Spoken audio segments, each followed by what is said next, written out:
Oi, gente, bom dia, tudo bem? Eu me chamo Érica. Hoje meu grupo e eu vamos apresentar a imunolepíase. A imunolepíase é um parasita que se localiza no intestino. Aí nós vamos falar um pouquinho sobre ela. Eu vou colocar um slide para ficar de mais fácil compreensão para todos. Então, gente, a imunolepíase é uma parasitose intestinal muito importante em saúde pública.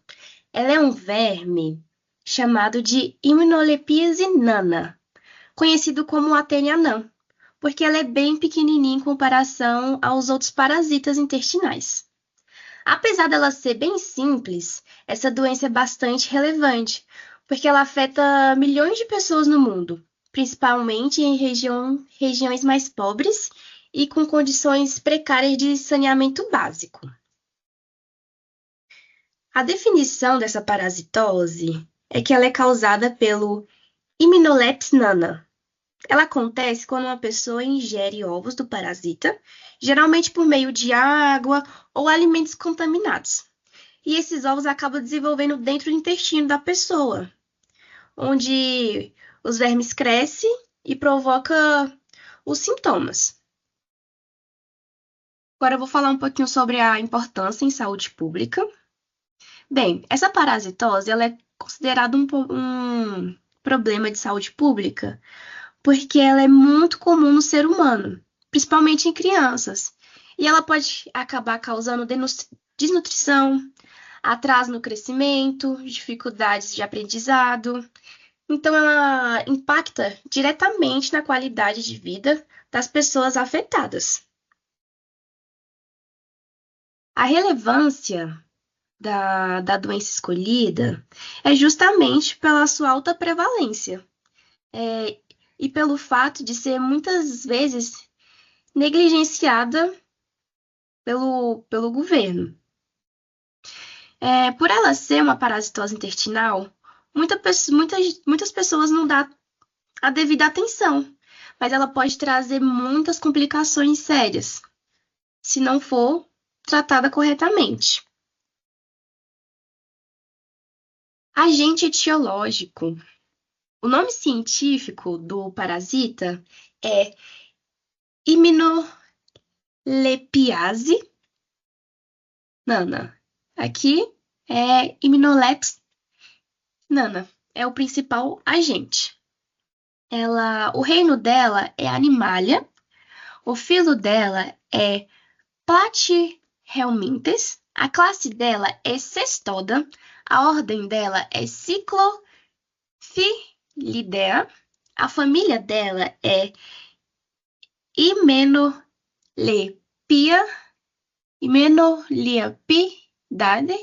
e o gênero dela é Hymenoleps, e a espécie dela é Hymenoleps nana. Agora eu vou falar um pouquinho sobre a, a epidemiologia. Em relação à distribuição geográfica, a immunolepiase ela é encontrada no mundo todo, mas ela é mais frequente em regiões tropicais, principalmente em países em desenvolvimento, e também em locais que têm más condições de saneamento básico, como eu havia falado anteriormente. Agora eu vou falar um pouquinho sobre a população de risco. As populações mais afetadas são as crianças, principalmente em idade escolar, pessoas que vivem em locais com más condições de higiene e indivíduos que residam em instituições fechadas, como orfanatos e presídios. Agora, os dados estatísticos. Como eu havia falado, é uma doença bem comum. Então, estima-se que mais de 500 milhões de pessoas estejam infectadas no mundo inteiro e a prevalência em criança pode chegar em 25% em áreas endêmicas. Oi, gente, eu me chamo Maria Fernanda e agora eu vou falar um pouquinho sobre o ciclo biológico, a patogenia e manifestação clínica e também sobre o diagnóstico desse parasita. Vamos começar falando sobre as formas evolutivas do parasita. Primeiro, os ovos. Eles são semisféricos, encontrados nas fezes dos hospedeiros definitivos, e possuem uma membrana externa fina e transparente. Depois, temos a larva, que apresenta o escolex invaginado, é voltada por uma membrana e pode ser encontrada nas cavidades intestinais.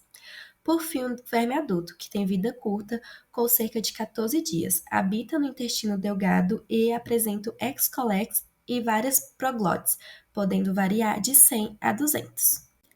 O ciclo pode ser monossênico ou heterocênico. No ciclo monossênico, a pessoa ingere os ovos presentes em alimentos ou água contaminada. Esses ovos chegam ao estômago e depois ao intestino, onde liberam as larvas e dão origem ao verme adulto. Já o ciclo heterocênico, a participação de insetos intermediários, como pulgas e besouros. Quando esses insetos são ingeridos, as larvas se desenvolvem no intestino, completando o ciclo do parasita. Patogenia e manifestações clínicas. As manifestações clínicas dependem da carga parasitária. Quando a infecção ocorre em poucos parasitas, geralmente é assintomática, mas quando é em grande quantidade de vermes, surgem sintomas como dor abdominal, diarreia e perda de peso. As crianças são as mais acometidas, e em caso de imunodepressão ou desnutrição, a infecção pode ser bem intensa. Diagnóstico.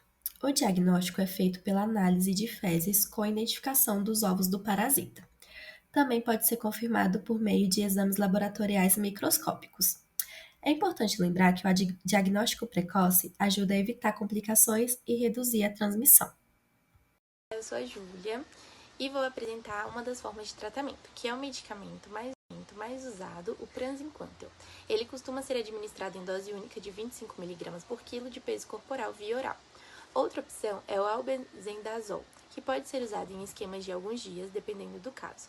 Em relação à resistência medicamentosa, até hoje nós não temos problemas significativos, mas já existem relatos isolados de falha terapêutica. Por isso, pesquisas continuam sendo feitas para monitorar a eficácia dos medicamentos. As medidas de prevenções podem ser individuais ou coletivas. Então, nós temos como medidas: lavar as mãos antes das refeições, após ir ao banheiro, lavar bem frutas e verduras, de preferência utilizando água sanitária, consumir água tratada, evitar contato com insetos, ter saneamento básico e água potável, campanhas educativas em escolas e comunidades. Hoje em dia, além do exame parasitológico de fezes, estão também sendo estudados métodos mais modernos de diagnóstico, como testes de biologia molecular e imunológicos, que aumentam a precisão e a rapidez do tratamento. No campo do tratamento, existem pesquisas com novas drogas e combinações de fármacos para aumentar a eficácia no tratamento.